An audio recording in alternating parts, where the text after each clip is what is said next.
찬양 때 인사했던 것처럼 한 번 더 인사하겠습니다. 사랑하고 축복합니다. 네, 한 번만 더 인사하죠. 네, 예배의 삼복을 누립시다. 네. 5월은 가정의 달이라고 합니다. 또한 5월 마지막 주이기도 한데요. 여러분, 가정은 이 세상에서 가장 귀한 곳이죠. 하나님께서 우리에게 주신 가장 최고의 선물이기도 합니다. 노벨 평화상을 받았던 마더 테레사가 그가 이제 노벨 평화상을 받으면 어마어마한 이제 상금을 받게 되는데, 그 상금을 받으면서 그런 얘기를 했습니다. 이 돈으로 빵을 몇 개 살 수 있겠습니까? 그러면서 이 상금을 인도의 가난한 사람들을 위해서 모두 쓰고, 그 시상식의 만찬도 거부하면서 그 비용으로 가난한 사람들 도와달라고 부탁을 했습니다. 그 모습을 보면서 한 기자가 이 마더 테레사에게 그런 질문을 합니다. 세계적인 인물이니까 세계 평화를 위해서 우리가 어떤 일을 할 수 있겠습니까? 아마 기자는 좀 거창한 거를 생각했던 것 같아요. 이 마더 테레사는 그 질문에 대해서 이렇게 이야기합니다. 집에 돌아가서 가족들을 사랑해 주십시오. 이게 이 세상에서 가장 중요하고 시급한 일이라는 거죠. 오늘 성경 본문을 보시게 되면 이 128편은 그 표제어가 있는데 성전에 올라가는 노래라고 명명되어져 있습니다. 우리 바로 앞에 보는 127편 역시 성전에 올라가는 노래인데, 이 두 편이 어떻게 보면 쌍둥이 같아요. 그러니까 가정의 노래로 불려지게 됩니다. 그러니까 하나님 앞에 올라가는 찬송이기도 하지만 동시에 가정이 주는 축복을 찬양하는 귀한 시편이기도 하죠. 또한 하나님 앞에서 그 성전의 관계와 가정의 관계를 정말 아름답게 신앙적으로 묘사하고 있는 귀한 본문이기도 합니다. 여러분들, 가정이란 무엇입니까? 우리가 공부를 잘한다는 결국은 개념 정리를 잘하는 건데, 가정이란 건 과연 뭘까? 이 가짜가 집가짜라는 뜻 아니겠습니까? 잘 보시게 되면 이게 간머리가 있어요. 그리고 밑에 한자가 돼지 시자가 있게 됩니다. 그러니까 이 집안에 돼지가 있는 거죠. 지성과 영성의 만남이라는 책을 보게 되면 이 해석에 대해서 이효령 씨가 굉장히 그 설명을 저는 잘했다고 생각이 되는데, 집안에 왜 돼지가 있을까? 그분은 그렇게 얘기합니다. 그러니까 세 가지가 있다는 거예요. 첫 번째는 왜 집안에 돼지가 있냐면, 돼지는 일단은 낳는 돼지라는 거죠. 그러니까 돼지가 새끼들을 굉장히 많이 낳잖아요. 한 뭐 12마리 이상을 낳게 되는데, 이 가정 결국에는 생명을 탄생하는 귀한 공간 아니겠습니까? 그게 첫 번째 의미고, 두 번째는 우리가 이런 얘기 좀 그런데, 잘 먹는 사람들을 뭐뭐처럼 먹는다 이렇게 얘기하잖아요. 이게 먹는 돼지인 거죠. 이 말은 우리가 보통 가족을 식구라고 이야기합니다. 이 식자가 한자로 먹을 식자잖아요.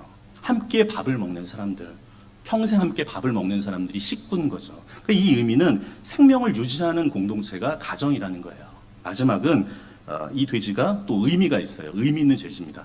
보통 저희는 제사를 그렇게 드리지 않지만, 뭐 제사나 뭐를 드릴 때 한국 사람들은 보통 돼지를 드려요. 그러니까 의미가 있는 거죠. 가정은 생명을 탄생하고 유지시킬 뿐만 아니라 그 생명에게 의미를 주는 것이 가정이라는 거예요. 또 하나 정자라는 말이 있습니다. 이 정자는 뜰정자죠. 그러니까 마당이란 뜻이 있어요. 가정도 최선을 다해서 노력하고 힘써야지만 아름답게 그것을 꾸며나갈 수 있는 거죠. 사랑하는 두 사람이 하나님 안에서 만나서 가정을 이루지만, 정말 그 부부가 서로 노력하지 않으면, 정말 열심히 서로에 대해서 가꾸지 않으면 그 가정을 유지하는 게 굉장히 어렵습니다. 얼마 전에 제가 그 TV를 보다가, 야, 참 대단하다, 그러니까 이런 사람이 한 명 있었는데, 여러분들 연예인 중에 션이라는 사람 아십니까? 그 크리스찬, 하여간 부부로서는 굉장히 좋은 이미지를 갖고 있는데, 이분이 하여간 기부하는 게 한 40억이 넘는다는 거예요. 그러니까 어마어마한 금액을 기부했는데, 저는 그 얘기를 하고 싶은 게 아니라, 이 션이라는 분이 가정을 얼마나 이렇게 정말로 잘 꾸며나가려고 하는지, 거기에 대해서 제가 좀 울림이 있었는데, 하나님께서 저에게 좀 둘째도 가지면 좋았을 텐데 하나만 주셔서 그런데, 이 션이 그런 얘기를 해요. 그러니까 다둥이 아빠잖아요. 그 아이가 이제 둘째를 가졌을 때, 보통 두 자녀가 있는 가정에서 보통 큰 아이가 둘째를 어떻게 해요? 잘해주지만 약간 질투가 있잖아요. 그러니까 이 션이 어떻게 하냐면, 이 첫째를 굉장히 배려해요. 어떻게 배려하냐면, 엄마가 이제 아이를 낳았을 때 산부인과를 가잖아요. 그러면 아이가 이제 그 신생아실에 딱 있는 걸 보면서 사실은 이 큰 아이한테 설명을 해주는 거죠. 이 아이가 이게 네 동생인데 엄마가 보통 38주에서 42주니까 10개월 동안 엄마가 정말로 힘들고 어렵게 해서 이 동생을 낳은 거라고 정말 뭐 아이한테 설명한다고 해서 그 아이가 뭘 알겠어요. 근데 그럼에도 불구하고 차근차근히 설명을 해준다는 거예요. 그리고 이 아이가 이제 뭐 산후조리를 이렇게 갔다가 집에 오게 되잖아요. 그랬을 때 그 첫째가 갖는 충격이 어떤 충격이냐면, 이러면 조금 그런데 그 남편이 다른 여자랑 이렇게 집에 왔을 때 그 충격이 첫째한테 간다는 거예요. 그러니까 이 첫째 입장에서는 둘째가 왔을 때 얼마나 믿겠어요, 동생이. 그랬을 때 이 천이 그런 얘기를 해요. 어떻게 하냐면, 아이가 이제 배가 고프면 우유를 줘야 되잖아요. 그러면 보통 우리가 애가 울면 곧바로 우유를 주는데 그렇게 안 한다는 거예요. 어떻게 하냐면 첫째한테 허락을 받는 거예요. 동생한테 우유를 줘도 돼? 그 얘기를 듣고 나서 동생이 끄덕끄덕하면 그때 준다는 거죠. 별 얘기가 아닌 것 같지만 여러분들 그 가정에서 뭔가를 하나 결정하고 만들어가는 게 그만큼 소중하고 그것을 만들어가는 게 굉장히 쉽지 않다는 거죠. 오늘 성경 본문을 보시게 되면 특별히 복된 가정이라고 제가 말씀을 정했는데 그 바로 앞에 있는 그 시편 127편 1절에 있는 말씀을 한번 같이 읽어주시면 좋겠습니다. 시편 127편 1절에 있는 말씀입니다. 같이 읽겠습니다. 여호와께서 집을 세우지 아니하시면 세우는 자의 수고가 헛되며 여호와께서 성을 지키지 아니하시면 파수꾼의 깨어 있음이 헛되도다. 아멘. 근데 여기에서 굉장히 중요한 전제가 있습니다. 우리의 가정의 주인은 다른 분이 아니라 하나님이시라는 거예요. 오늘 시편 127편 1절에 상반절에 뭐라고 되냐면 여호와께서 집을 세우지 아니하시면, 우리의 가정을 하나님께서 늘 세워져 나가기를 간절히 소망합니다. 오늘 128편 1절에 있는 말씀 한번 같이 읽겠습니다. 1절입니다. 여호와를 경외하며 그의 길을 걷는 자마다 복이 있도다. 아멘. 성지교회 모든 가정이 이 말씀이 선포되어지기를 간절히 소망합니다. 사도행전 10장에 보시게 되면 고넬료라는 그 이방인 그 가정이 있게 됩니다. 이 사람 백부장이죠. 그러니까 이탈리아 군대의 그 백부장이었는데 성경에 보면 이 고넬료라는 사람을 그렇게 얘기해요. 경건했다. 그리고 본인만 경건한 게 아니라 온 집과 더불어 하나님을 경외했다고 얘기해요. 그리고 거기에서 끝나는 게 아니라 백성을 많이 구제하고 하나님께 항상 기도하는 그런 가정이었다는 거예요. 저는 특별히 이 고넬료 가정을 보면서 저한테 큰 울림이 되는 본문이 있는데 자막 한번 보여주시면 사도행전 10장 33절에 있는 말씀입니다. 같이 읽겠습니다. 내가 곧 당신에게 사람을 보내 있는데 오셨으니 잘하였나이다. 이제 우리는 주께서 당신에게 명하신 모든 것을 듣고자 하여 다 하나님 앞에 있나이다. 아멘. 이 본문은 잘 아시는 부분일 겁니다. 그러니까 베드로를 통해서 환상을 보게 되고 이 베드로가 고넬료 가정에 와서 하나님의 말씀을 전하려고 하는 그 장면에 이 고넬료가 뭐라고 하냐면 사도행전 10장 33절에 그런 말씀이 있어요. 다 하나님 앞에 있나이다. 저는 이 말씀이 이 이방인의 어떻게 보면 경건의 극치를 나타내는 말씀인 거죠. 우리 모두가 이 말씀을 전하는 베드로나 그 말씀을 받아들이는 우리 모두가 하나님 앞에 다 있습니다. 온 집안이 하나님의 말씀대로 살아가겠습니다. 그 결단이 여기 안에 담겨져 있는 거죠. 시편이 성경에 가장 많은 그 장이 있죠. 우리가 편이라고 하는데 150편까지 있습니다. 잘 아시는 것처럼 시편 1편은 처음 시작이 복 있는 사람으로 시작해요. 복 있는 사람은 악인과 죄인과 오만한 자들의 길에 서지 않고 2절에 보면 뭐라고 되어 있나요? 오직 여호와 율법을 즐거워하고 그 율법을 지하로 묵상한다. 그 사람이 복 있는 사람이라는 거예요. 그래서 그 사람을 뭐라고 하냐면 시냇가에 심은 나무라고 이야기해요. 하나님의 말씀대로 철을 따라서 열매를 맺고 그 잎사귀가 마르지 않고 형통해 나가는 거죠. 사랑하는 성지교회 성도 여러분, 여기 있는 모든 가정이 시냇가에 심은 나무처럼 늘 말씀의 가정을 세워져 나가기를 간절히 소망합니다. 우리 2절에 있는 말씀 같이 읽겠습니다. 내가 내 손이 수고한 대로 먹을 것이라 내가 복되고 형통하리로다. 여기 보시게 되면 어떤 가정이 복된 가정이냐? 수고한 대로 먹는다. 여기 세 가지 정도를 좀 구분해 볼 수가 있는데 수고한 대로 먹는다. 근데 이게 평범한 진리인 것 같지만 굉장히 우리의 삶 가운데 중요한 거죠. 근데 씨를 뿌렸으면 그거에 대한 열매가 있고 추수가 있어야 되는 거잖아요. 그러니까 무슨 일을 하든지 수고의 열매가 있게 되는데 오늘 성경에는 뭐가 얘기하냐면 내가 내 손이 수고한 대로 먹을 거라는 거예요. 만약에 내가 내 수고대로 먹지 못하게 되면 이게 헛수고가 되는 거잖아요. 예전 옛날 얘기 중에 그런 얘기가 있었습니다. 어떤 한 가난한 조선시대였던 것 같아요. 한 가난한 가정이 있었는데 우화집에 나오는 얘기인데 이 옛날에는 다 대식구인 거잖아요. 이 대식구인데 그 집안의 어른인 그 할아버지가 늘 걱정이 많은 거예요. 가족들은 굉장히 많은데 너무 형편이 어려우니까 늘 어렵게 살아가니까 이게 마음이 어려운 거죠. 근데 이 손자 중에 한 명이 할아버지한테 그런 얘기를 합니다. 나를 가장시켜주면 이 집안을 세울 수 있는데. 별로 안 놀라시네요. 이렇게 손자가 처음에는 이제 장난으로 하는 줄 알았는데 매일 그러는 거예요. 할아버지한테 나를 가장으로 세워주면 내가 우리 집안 잘 세울 수 있는데. 그러니까 이게 할아버지가 얘기 듣다가 이게 괘씸한 거예요. 그래서 그래? 그러면 이제 가족들 한번 모아놓고 그럼 네가 한번 이 집안의 가장이 돼보라고 한번 얘기를 했어요. 자, 그랬더니 이 손주가 똘똘해요. 가족들을 모아놓고 3가지를 지키라고 이야기합니다. 첫 번째가 뭐냐면 밥을 제때 먹으라고.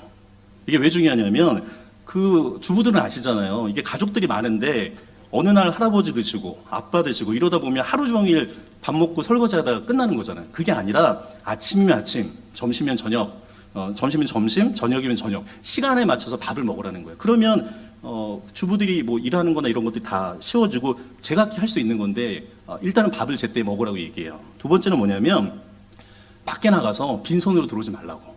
그러니까 밖에 들어가서 뭐 돌이라도 하나씩 이렇게 뭔가 갖고 오라는 거예요. 그게 두 번째였고, 세 번째는 뭐냐면 잘 때 하루를 조금 반성하라고. 근데 이 3가지대로 했더니 정말로 집안이 일어나기 시작을 한 거죠. 근데 이걸 우리 삶하고도 조금 생각해 볼 수 있습니다. 밥을 제대로 먹으라는 건 그런 거죠. 근데 우리가 주일날 하나님의 전에 나와서 예배에 수복을 하게 됩니다.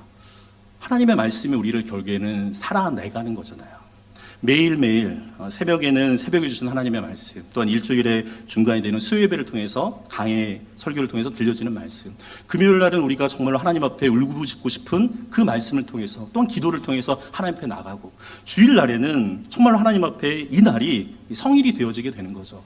제때 밥을 먹어야 되는 거죠. 근데 예배 돌아오는 그 탕자처럼 제때 하나님의 전에 있지 않게 되고 나중에 그걸 하려고 하면 너무너무 어려워지게 되는 것을 보게 됩니다. 사랑하는 성도 여러분, 우리의 자녀들 가운데 다시금 제때 밥을 먹는, 영적인 양식을 먹는 귀한 이들이 돌아오기를 소망합니다. 또한 밖에 나가서 빈손으로 오지 말라는 건 그런 거 아니겠습니까? 주님께서 우리를 빛과 소금의 역할을 감당하게 하셨잖아요. 밖에서 그냥 살아가는 게 아니라 적어도 우리가 그리스도의 편지와 향기 되는 삶을 살아갈 수 있도록 그런 마음을 가질 필요가 있는 거죠. 또 하나 하루를 반성을 하는 건 그런 거예요. 원망과 불평을 하다 보면 마음속에 원망과 불평이 늘 가득 차게 되죠. 그러나 가족들이 어제보다는 오늘 감사할 제목들을 하나하나 늘리다 보면 그 가정이 더욱더 풍성해지지 않겠습니까? 오늘 본문을 보시게 되면 다시금 그런 얘기를 해요. 내가 내 손이 수고한 대로 먹을 것이라 내가 복되고 형통하리로다. 여러분들 가장 인생에서 불행한 것 중에 불행한 게 뭐냐면 헛수고인가요? 내가 수고했는데 그 수고대로 열리지 않게 되면 얼마나 어려움이 있겠어요. 이래도 보람이 없는 거죠. 헛된 일을 해서는 안 되는 거죠. 열심히 달렸는데 서울로 가야 되는데 부산으로 가면 안 되는 거잖아요. 방향을 또 가져야 되는 거죠. 또 하나는 오늘 본문을 통해서 우리가 묵상할 건 뭐냐면 무수고를 해서는 안 되는 거죠. 이걸 우리가 뭐 아이들 말로는 무임승차라고 얘기하는데, 사회가 어지러운 일 중에 하나는 어떤 거냐면 수고 없이 먹으려는 사람 때문에 어려움이 있어요. 수고 없이 살아서는 안 되는 거죠. 요즘 청년들이 뉴스를 보면서 가장 힘들게 생각하는 것들이 어떤 거냐면 본인들이 열심히 학교 생활을 하면서 스펙을 쌓고 취업을 하려고 노력을 하는데 무수고로 오는 사람들이 있어요. 그렇게 되면 무임승차하게 되면 이들의 박탈감은 굉장히 힘든 거죠.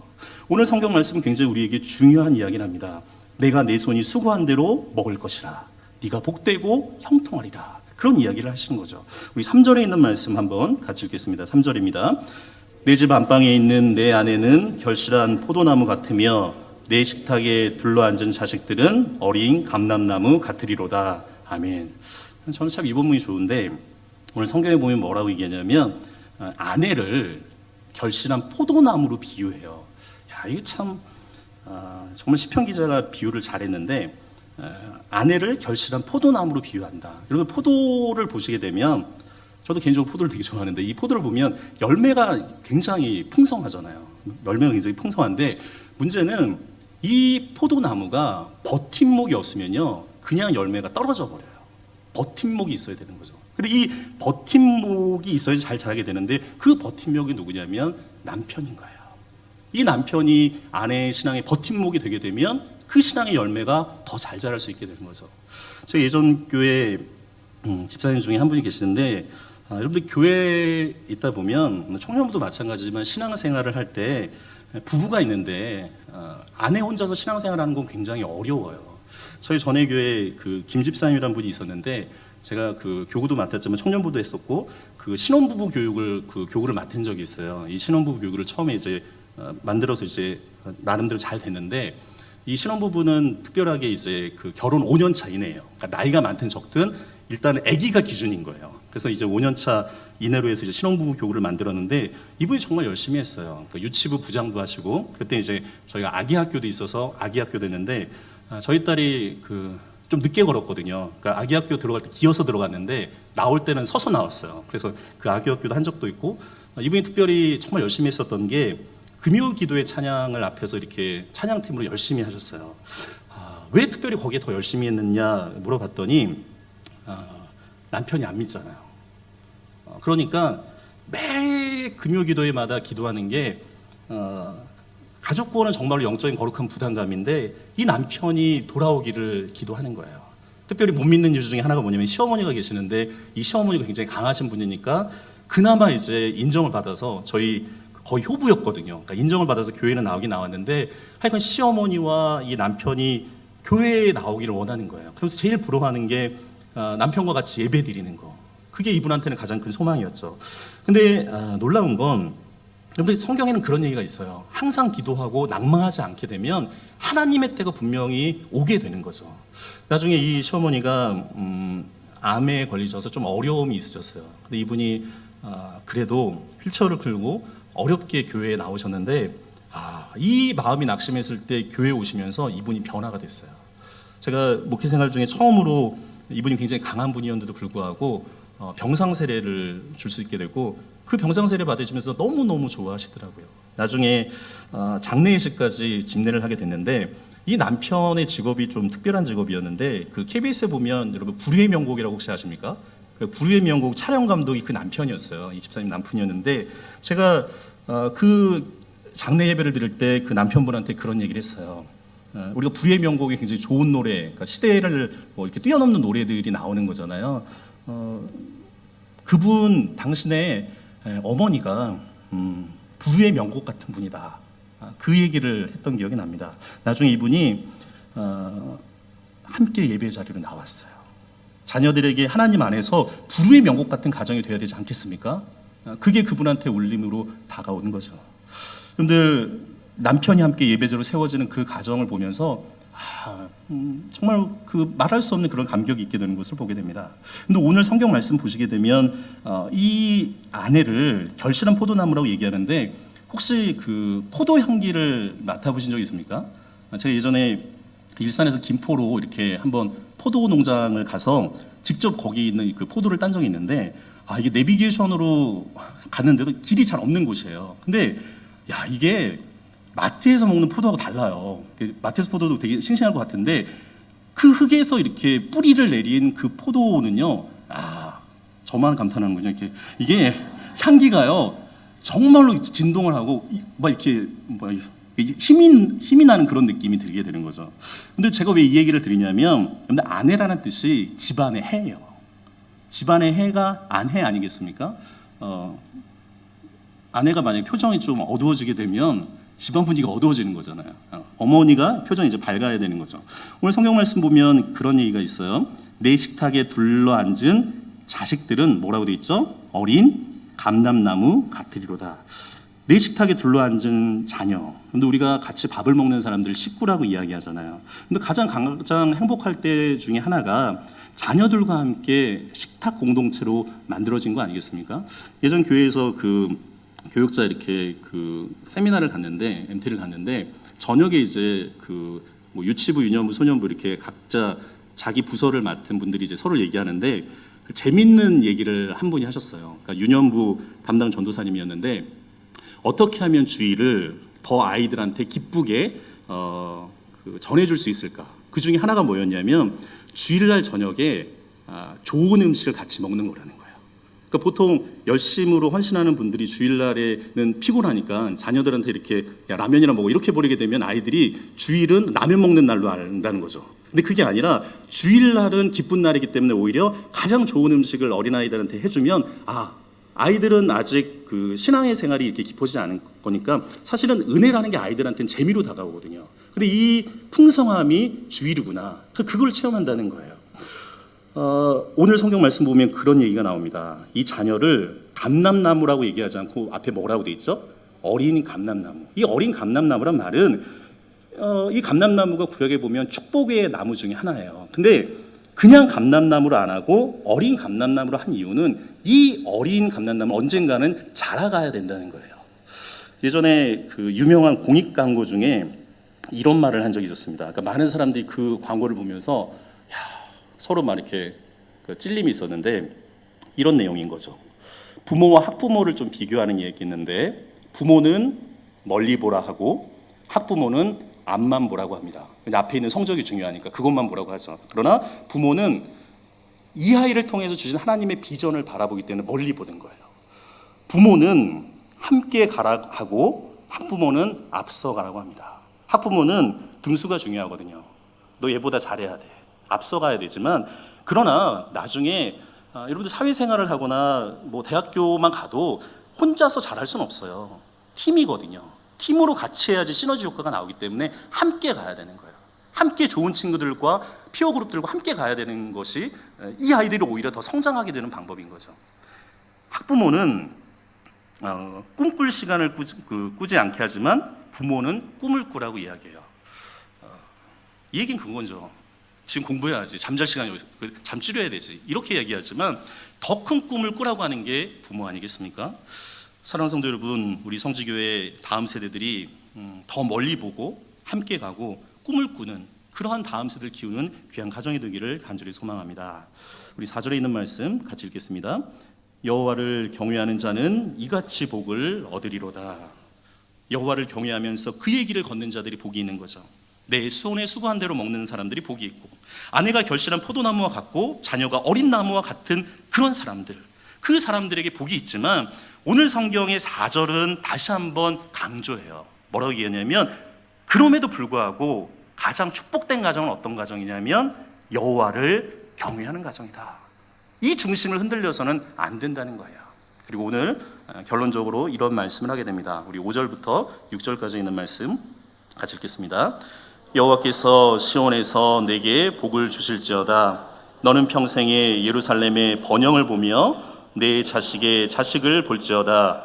이스라엘에게 평강이 있을지로다. 아멘. 오늘 성경은 그렇게 얘기합니다. 시온에서 내게 복을 주실지어다. 근데 교회로부터 하나님의 성전으로부터 그 가정까지 축복이 이어져요.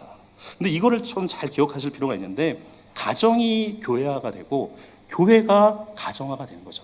근데 이게 하나님의 축복으로 이어지게 되는 것을 보게 됩니다. 저희 아버지 형제는 그 5 형제예요. 그 큰아버지하고 또 작은 큰아버지 그리고 저희 아버지가 있고 이제 고모 2분이 계시는데 그 불신자 가정입니다.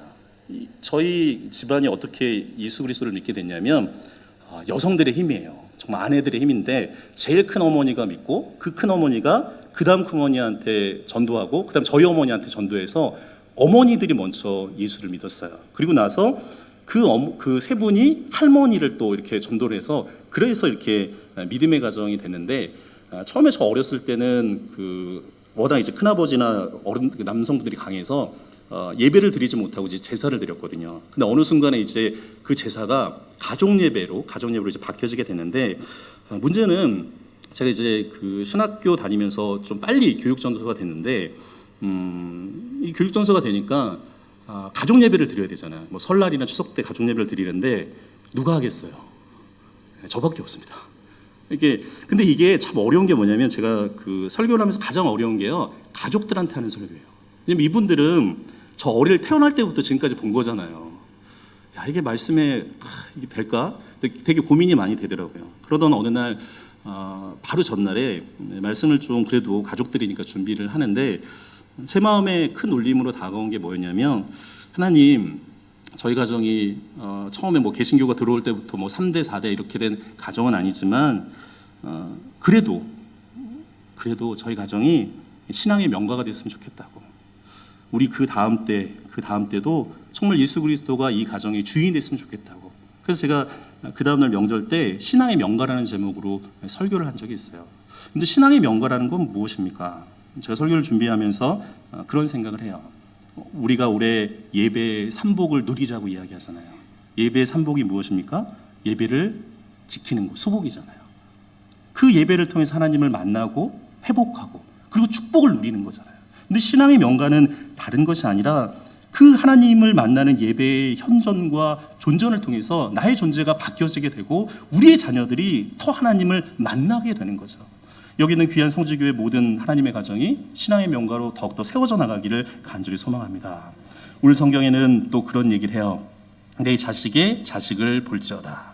이거는 저희 교회 여러분들한테 좀 많이 다가올 것 같은데, 우리가 자녀도 이쁘지만 자녀는 사실은 이게 젊었을 때 결혼해서 아이를 낳기 때문에 조금 뭔가 이렇게 가정의 기반을 만들 때라서 힘들 때였잖아요. 근데 어느 정도 이제 그 자녀가 또 자녀를 낳았을 때 이게 손주를 보시는 분들의 표정은 정말 다르더라고요. 이 축복인 거죠. 왜냐하면 내 자식이 자식을 볼지어다, 얼마나 큰 축복이겠어요. 그리고 오늘 성경은 그렇게 얘기합니다. 복된 가정이 어떤 가정이냐면 이스라엘에게 뭐가 있으라고요? 평강이 있을 것이다. 이게 샬롬인 거잖아요. 하나님이 주시는 모든 상황 속 가운데 내 마음과 주위의 환경 가운데 하나님이 주시는 그 놀라운 평강이 임해지게 되는 거죠. 사랑하는 성도 여러분, 우리의 가정이 믿음의 가정, 복된 가정으로 늘 세워져 나가기를 간절히 소망합니다. 우리 시편 128편에 있는 말씀 한 번 더 잘 생각하시면서 읽겠습니다. 한 번 더 읽겠습니다. 여호와를 경외하며 그의 길을 걷는 자마다 복이 있도다. 내가 내 손이 수고한 대로 먹을 것이라. 내가 복되고 형통하리로다.